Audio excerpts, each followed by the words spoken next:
Mesdames et messieurs, bonjour. Merci de nous rejoindre sur France 3 Lorraine. Dimanche en politique s'intéresse à la mobilité du futur, la mobilité de demain. Par quoi allons-nous remplacer la voiture individuelle pour mieux respecter l'environnement, bien sûr? Autopartage, covoiturage, vélo en libre service ou encore véhicules électriques en tout genre.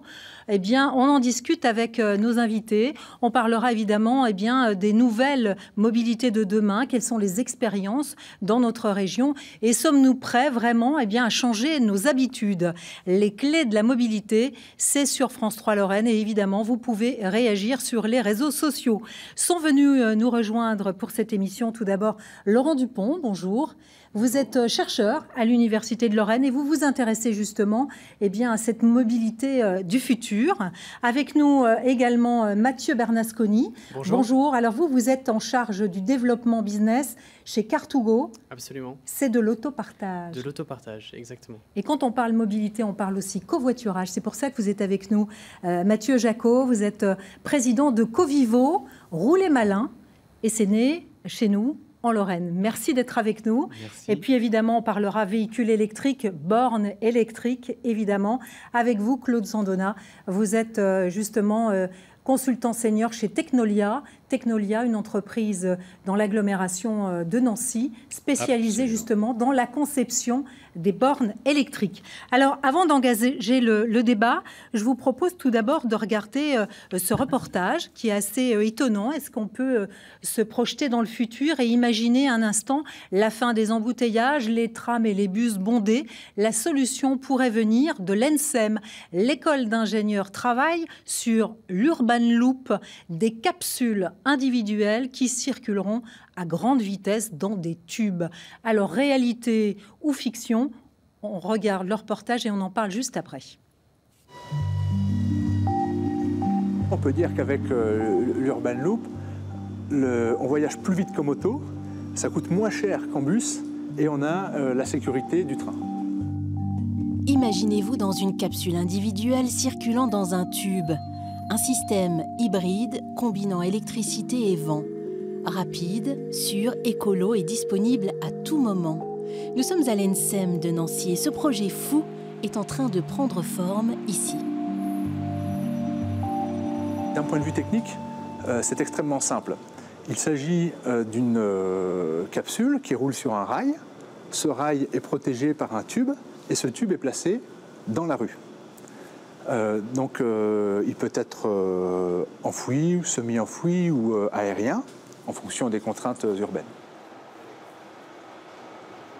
La grande difficulté, c'est de réussir à faire piloter des milliers de capsules simultanément. Donc, grâce au progrès de l'informatique et de l'intelligence artificielle, aujourd'hui, c'est possible de les faire se déplacer simultanément à grande vitesse, 120 km/h, et sans risque. Et ça, c'est une nouveauté.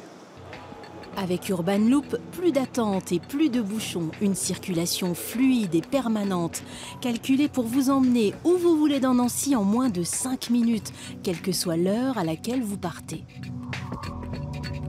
Le but de l'ingénieur est de faire en sorte que les rêves deviennent réalité, en utilisant des mathématiques, de la physique, mais aussi son imagination. Allez, mes pleins pots là maintenant.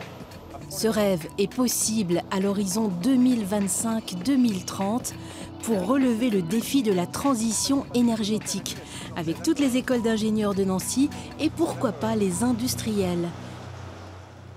Laurent Dupont, alors l'Urban Loop, un rêve ou vraiment une réalité? Bon, en tout cas, aujourd'hui, c'est un super projet, je trouve, porté par mes collègues des écoles d'ingénieurs. Je me reconnais un peu dans le reportage en tant qu'ancien élève ingénieur moi-même et maintenant chercheur. Je pense qu'effectivement, c'est un beau projet. Là où on pourrait aller plus loin, c'est de se dire, au-delà des ingénieurs, comment on associe tous les spécialistes de l'urbain, y compris les citoyens, pour faire que la réponse en termes de mobilité soit vraiment adaptée à tous. Mathieu Bernasconi, pour vous, la voiture, c'est fini. Quand vous voyez ça, vous vous dites, c'est ça le transport de demain? Non, je pense pas. À mon avis, ça peut être une brique du transport de demain. J'ai du mal à croire que ça puisse remplacer tous les déplacements. Et puis, on parle d'infrastructures assez lourdes, donc je pense que c'est des choses qui prendront beaucoup de temps. Mais pourquoi pas? Dans certains cas, ça peut probablement rendre service pour se déplacer. Donc, je le verrais plutôt comme une brique du futur de demain. Dites-moi, est-ce que la mobilité de demain, selon vous, sera forcément partagée? Mathieu Jacot, je rappelle que vous êtes justement directeur de Covivo Rouleau-Merlin, c'est du covoiturage. Oui, moi je pense qu'elle sera nécessairement partagée puisque l'enjeu de la mobilité de demain, c'est pas uniquement l'innovation technique, c'est effectivement les usages et comment on optimise les infrastructures existantes. Et donc le plus simple et le moins onéreux, c'est d'utiliser autrement. Et comme on vient de le dire sur l'Hyperloop, à un moment donné, c'est des infrastructures nouvelles. Et donc il faut mettre en place, et aujourd'hui, toute la ville, même tout le territoire a été conçu et façonné pendant 50 ans autour de la voiture. Donc aujourd'hui, il faut refaçonner d'autres modes de vie et d'autres modes de circulation. Mais comme c'est très long, il y a des choses qui sont très simples, c'est d'optimiser les infrastructures existantes et donc de partager la voiture. Claude Zondona, ça vous fait rêver quand vous voyez l'Urban Loop, par exemple?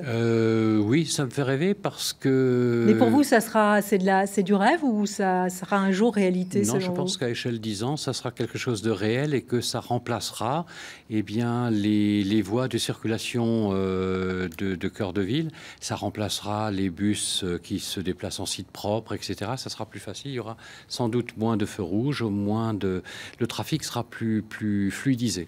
La voiture sera forcément électrique demain, selon vous? Elle sera dans un premier temps, je pense, électrique, avant que d'autres énergies puissent venir la concurrencer. Oui, je pense qu'elle sera, dans les 5 prochaines années, essentiellement électrique. La croissance se fera à ce niveau-là. Alors chez nous en Lorraine, on connaît évidemment l'usine Smart à Ambach. Elle va d'ailleurs s'agrandir. 500 millions sont prévus d'investissement, 23 000 mètres carrés supplémentaires. Et l'objectif justement, c'est de construire uniquement des véhicules électriques en 2020. C'est un investissement important qui doit permettre de construire également un véhicule Mercedes électrique. Smart mise tout sur l'électrique. Tous les constructeurs, aujourd'hui, jouent cette carte de l'électrique. Vous aussi, vous en êtes convaincu. La voiture de demain, elle sera électrique. D'autant plus que nous, on propose des services qui sont aujourd'hui principalement destinés aux centres urbains, aux zones urbaines, en attendant peut-être que, on en parlera tout à l'heure, probablement que le véhicule autonome puisse nous permettre d'adresser des territoires moins denses et que sur ces territoires très denses, urbains aujourd'hui, la pression sur la qualité de l'air fait qu'on attend de nous, comme d'autres opérateurs, qu'on propose des solutions et le véhicule électrique convient bien à cette période, peut-être de transition, comme disait Claude. En tout cas, le véhicule électrique est une réalité, il est disponible, il a des performances qui sont compatibles de ce qu'on recherche et donc il a toute sa place. Et chez Car2Go, on a l'intention d'électrifier de plus en plus de nos flottes. C'est des flottes d'autopartage. Alors, on explique rapidement ce que c'est. Oui, donc le concept est assez simple. Ce sont des véhicules urbains, des smart, donc pour la plupart, la plupart des véhicules, qu'on va disposer dans un territoire donné. Donc, on a annoncé il y a quelques jours notre arrivée prochaine à Paris, qui est notre 26e ville dans le monde, mais notre première ville française. On espère qu'il y en aura d'autres.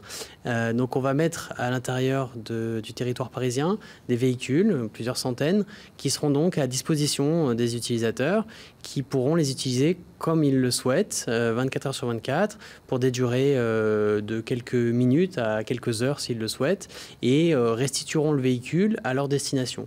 Donc sans avoir à ramener le véhicule à un endroit donné, ni en station, ni ailleurs. La seule chose qu'on leur demande, c'est de restituer le véhicule à l'intérieur de la zone, donc en l'occurrence Paris, et de se garer sur une place autorisée. Après, ça va se développer ailleurs en France, j'imagine. Est-ce que en France, on est en retard sur l'autopartage? Vous me disiez que vous étiez dans plusieurs pays oui, dans le monde. Est-ce qu'en revanche, il y a des pays où on est beaucoup plus en avance? Je pense qu'on a pris un peu de retard sur ce nouveau type d'autopartage, donc d'autopartage sans station ou free floating en anglais, qui est complémentaire des autres modes.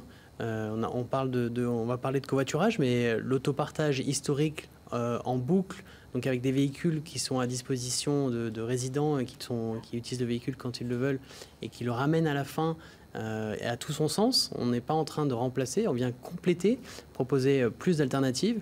Et effectivement, l'autopartage sans station en free floating, qui est notre spécialité, c'est peu développé en France ces dernières années. Peut-être parce qu'on est parti sur des logiques différentes, avec Autolib, en particulier à Paris, avec un système différent. Et donc ça nous a peut-être empêché de développer l'autopartage sans station, qui s'est développé beaucoup plus vite ailleurs. Alors, on a parlé d'autopartage. Pour le covoiturage, en ce moment, j'ai l'impression qu'il a le vent en poupe. Je me trompe ? Oui, ça se développe. Alors, il y a eu un effet grève au printemps, mais depuis une dizaine d'années, nous, quand on a commencé, on nous prenait un peu pour des extraterrestres. Aujourd'hui, on a aussi un champion, il faut le dire, Blabla, qui a permis d'imposer le covoiturage sur de la grande distance. Nous, on est derrière leur roue, quelque part. On propose aussi ces types de covoiturage qui se développent de plus en plus, mais on est très loin du potentiel. C'est-à-dire que ça se développe, mais c'est sûr que quand on part de pas beaucoup, c'est un peu comme le véhicule électrique. Il y a peut-être des belles croissances, mais ça reste très modeste. Donc il y a encore beaucoup de marge de manœuvre. Et comme je le disais tout à l'heure, il va falloir qu'on ait un levier supplémentaire parce que les enjeux climatiques sont tels qu'on ne peut pas se permettre de progresser trop lentement. Alors, vous êtes né en Lorraine avec Covivo. Aujourd'hui, vous avez racheté Rouler Malin. Vous êtes installé, donc l'appli, la plateforme est disponible partout en France, évidemment. Est-ce que le fait que vous soyez né en Lorraine, eh bien, le covoiturage s'est mieux installé en Lorraine? Est-ce qu'on est champion ou pas? Nul n'est prophète en son pays, vous connaissez l'expression. Évidemment, j'ose espérer que ça a permis de développer le covoiturage en Lorraine, y compris dans les espaces transfrontaliers. Mais globalement, si on regarde le reste de la France, même nous, on est mieux positionnés, on a de plus beaux chiffres de participants dans les autres régions. On a beaucoup d'aires de covoiturage, par exemple, en Lorraine. On en a suffisamment, selon vous? Et est-ce qu'elles sont bien installées? Elles sont au bon endroit? Alors là, c'est pareil, on a fait des progrès énormes en 10 ans. Il n'y avait quasiment rien il y a une dizaine d'années. Donc les collectivités sont quand même emparées du sujet. Donc il y a des choses qui ont été faites. Mais globalement, c'est un peu comme sur le vélo, souvent sous-dimensionné. On fait des petites stations, on y va à tâtons, on a peur de montrer une offre et de montrer que c'est la ville et la mobilité de demain. Et donc vous avez énormément d'aires de covoiturage qui aujourd'hui sont pleines. Par exemple, dans le département de la Meurthe-et-Moselle, nous avons 63 aires de covoiturage, de tailles très diverses. Il y en a 2-3 qui dépassent les 100 places, donc, mais c'est essentiellement le long des autoroutes. Aujourd'hui, le covoiturage, c'est pour les particuliers. Est-ce qu'on peut imaginer que demain, on fasse du covoiturage avec des entreprises? Ou peut-être aujourd'hui, ça existe peut-être? Oui, alors déjà, nous, on propose souvent de mixer autopartage et covoiturage dans les entreprises. C'est-à-dire que quand on se déplace dans une entreprise, quand les entreprises sont très grosses, il y a des gens il y a 3 services différents qui réservent 3 véhicules pour aller au même endroit, aller voir un client sur Paris, par exemple. Donc, on peut partager le véhicule en covoiturage pour des déplacements professionnels et puis partager dans le temps aussi en autopartage. Donc, ça, c'est des choses, des usages qui sont déjà pratiqués. Et donc, on a pas mal de clients là-dessus. Et puis, se développera sans doute progressivement, mais ça va être très timide pour l'instant, du covoiturage dans les déplacements professionnels, de dire est-ce que je pourrais prendre quelqu'un qui n'est pas de mon entreprise. Donc ça, c'est encore un commercial, par exemple. C'est encore pas tout à fait pour tout de suite parce qu'il y a quelques obstacles juridiques ou même en termes de mentalité. Mais le déplacement dans les entreprises de services, c'est le deuxième poste de dépense après les salaires. Donc forcément, un jour ou l'autre, on va se dire tiens, est-ce qu'on peut pas optimiser, y compris en covoiturant sur des déplacements professionnels? Et par exemple, une flotte d'entreprises, on pourrait l'autopartager aussi ou pas? Oui, ça existe. Il y a des sociétés qui proposent ce type de service. Il y a de plus en plus d'entreprises, je pense, qui le font. C'est une façon de rationaliser quelque part les coûts de gestion des flottes de véhicules. Après, ça se prête moins bien au système dont je vous parlais tout à l'heure, sans station, puisque, a priori, l'entreprise, les gens vont revenir à l'entreprise, ou alors s'ils ne reviennent pas, finalement, ils vont utiliser les véhicules qu'on propose au grand public. Ça ne sera plus des véhicules dédiés à l'entreprise. Claude Sandona, dites-moi, quand on parle véhicule de demain, on parle véhicule électrique. Souvent, le frein, c'est la batterie, c'est les stations de recharge aujourd'hui. L'autonomie, la batterie et l'infrastructure de recharge. Et on en parlait justement avec Mathieu ce matin, dans certaines villes. En Lorraine, par exemple, est-ce qu'on est à la traîne? On est non, Lorraine, on à la est moyenne. un peu... Non, la on Lorraine, a combien de bornes, par exemple, de recharge? On a des chiffres? Actuellement, nous avons 1800 points de charge en Lorraine. Et dans l'essentiel, les 2/3 sont plutôt installés sur le secteur privé. Donc, supermarchés, magasins, entreprises. Et il y a relativement, effectivement, peu de programmes, disons, émanant de syndicats d'énergie, hormis, par exemple, la Meuse. Mais la tendance maintenant est que tout le monde s'y mette et on a des villes qui ont quand même pas mal investi, qui ont commencé par installer des bornes dans les parkings. Nancy, par exemple, est très bien fournie et tous les parkings de Nancy sont équipés, comme ceux de Metz d'ailleurs. On a commencé par équiper là où c'était le plus facile, le moins onéreux, c'est-à-dire les parkings. Laurent Dupont, il va falloir repenser un petit peu tout le schéma, à la fois imaginer où vont devoir être les bornes, les déplacements aussi, les routes, il va peut-être les revoir, parce qu'il va falloir partager avec les vélos, les voitures. Oui. Quand on parle de la mobilité, c'est évidemment pas que la question de la voiture, hein, c'est tous les usages de la mobilité.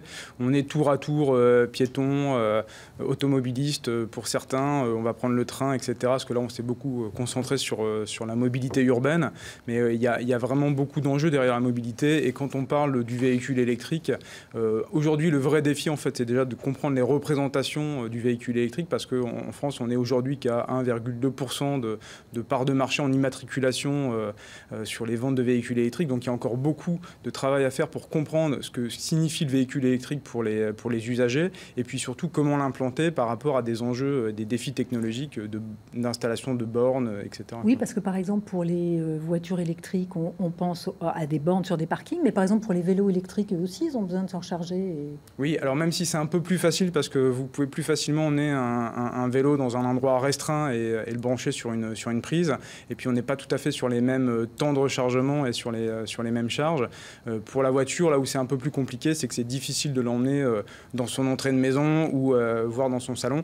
Donc là, il faut vraiment imaginer les choses différemment, mais surtout ce qui est intéressant, c'est penser différemment la mobilité, c'est-à-dire c'est plus l'usage individuel de la voiture, parce qu'il faut aussi penser à la réduction de la part de la voiture sur le territoire, dans la ville, pour laisser en tout cas plus de place peut-être à de la verdure, aux piétons, aux cyclistes, à toutes les formes de mobilité comme les solo-wheels, les skates ou les vélos électriques dont vous parliez, quoi.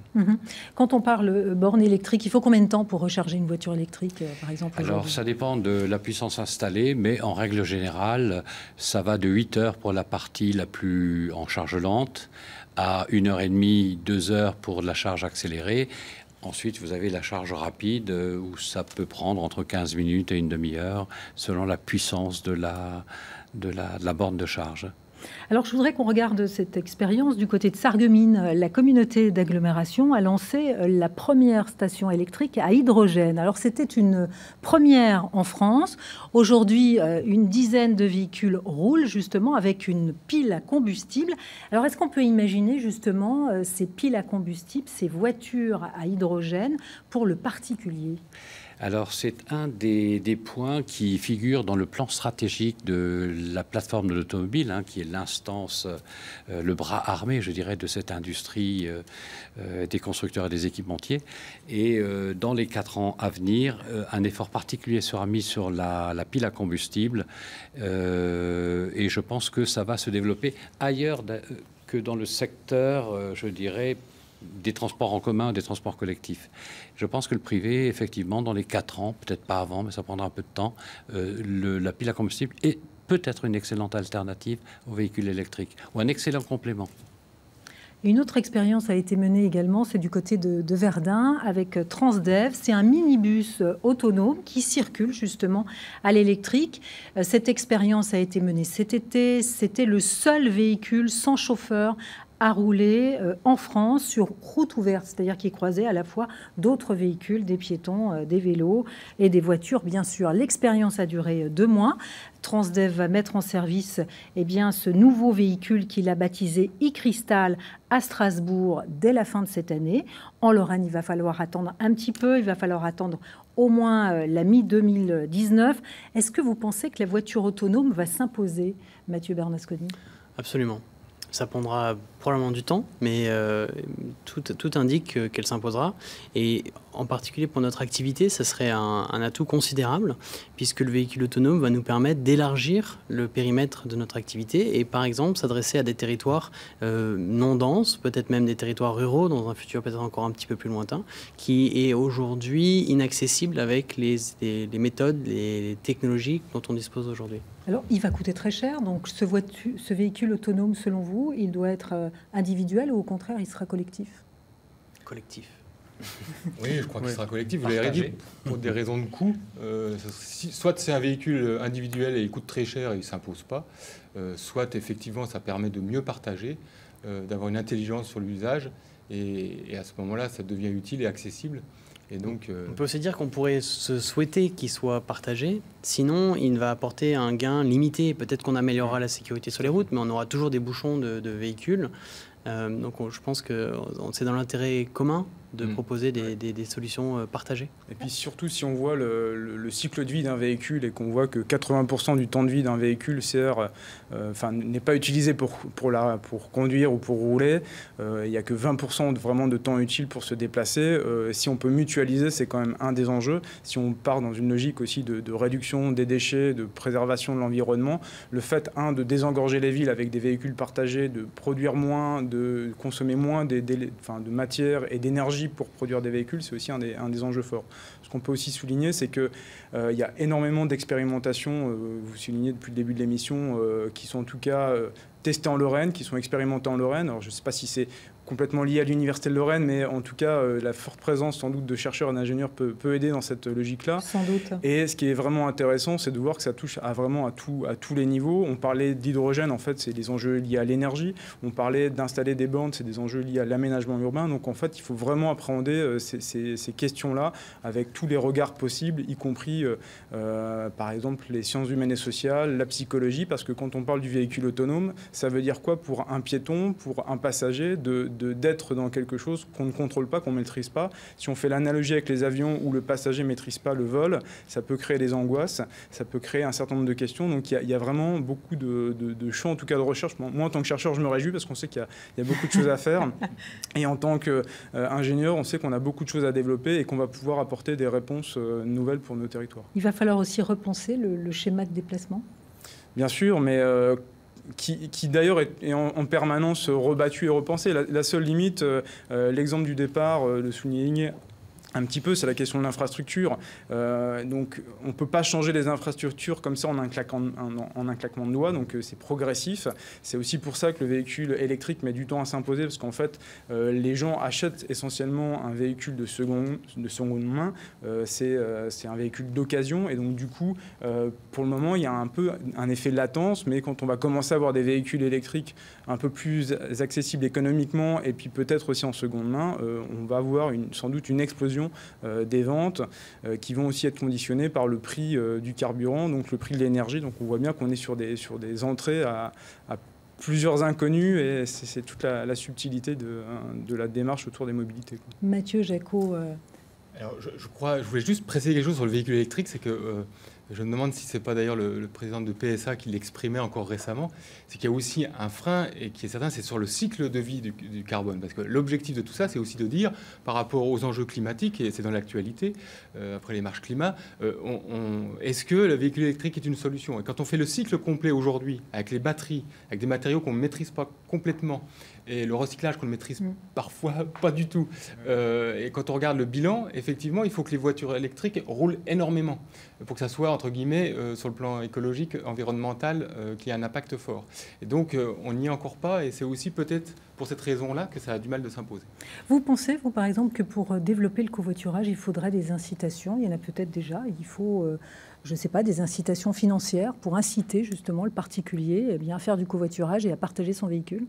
Oui, soit on subit et ce sera de la contrainte. C'est parce qu'on n'a pas le droit de stationner, c'est parce que ça bouchonne trop. Ça, c'est la contrainte, mais on peut aussi imaginer de changer le comportement par des incitations. Et l'actualité aussi, c'est la 31 bis, le doublement de la 31. Comparer le prix d'un kilomètre d'autoroute et qu'est-ce qu'on peut faire avec cet argent-là pour essayer d'inciter les gens, soit à changer leurs horaires pour venir au travail, soit à être plusieurs dans la voiture. Et moi, je crois vraiment que si on donne 2, 3, 4 euros à une personne pour dire quand tu partages, tu gagnes 4 euros, tu économises 4 euros chaque jour, oui, je pense que ça peut jouer énormément et globalement, on fera tous des économies. D'autant plus si on met en place des voies réservées aux voitures mutualisées. Exactement. Notamment si on montre le bénéfice, après on n'aura plus forcément besoin d'inciter financièrement les gens à le faire, parce qu'une fois que ça rentre dans les habitudes et qu'on se rend compte que c'est un vrai gain pour la qualité de vie, pour l'environnement, on peut espérer que les gens comprendront rapidement que ça ne sert à rien d'investir effectivement dans des kilomètres d'autoroute. Je vous laisse le mot de la fin, Mathieu Bernusconi. Le véhicule autonome, autopartagé, c'est vraiment l'avenir. Oui, tout à fait. Nous, c'est l'avenir qu'on vise, en tout cas. On s'y prépare aujourd'hui avec une solution qui est pertinente en l'état actuel des choses pour les villes denses Et on pense que tout ce qu'on est en train de mettre en place aujourd'hui, dans la façon dont on propose ce service, avec des garanties sur la qualité et la sécurité de nos véhicules, sur la facilité d'utilisation, ce sont autant d'arguments, d'éléments qui nous permettront d'avoir des solutions efficaces avec les véhicules autonomes. Et encore une fois, peut-être sur des périmètres plus étendus, puisque le véhicule autonome nous permettra d'adresser des territoires plus vastes. D'ici combien de temps le véhicule autonome? Et d'éviter le jocaillage, un terme qui est important parce que ça pèse sur le coût du modèle. C'est-à-dire que lorsque la voiture doit revenir pour se recharger, être nettoyée, etc., ça coûte, et moins ça coûte, plus ça sera utilisé. Et l'avenir, oui, moi j'y crois. Véhicule autonome, c'est incontournable. Merci messieurs d'avoir été avec nous. Restez avec nous dans un instant. Le point sur l'actualité en Lorraine. Le point sur l'actualité qui vous sera présenté par Katia Schmitt. Excellente journée sur la 3.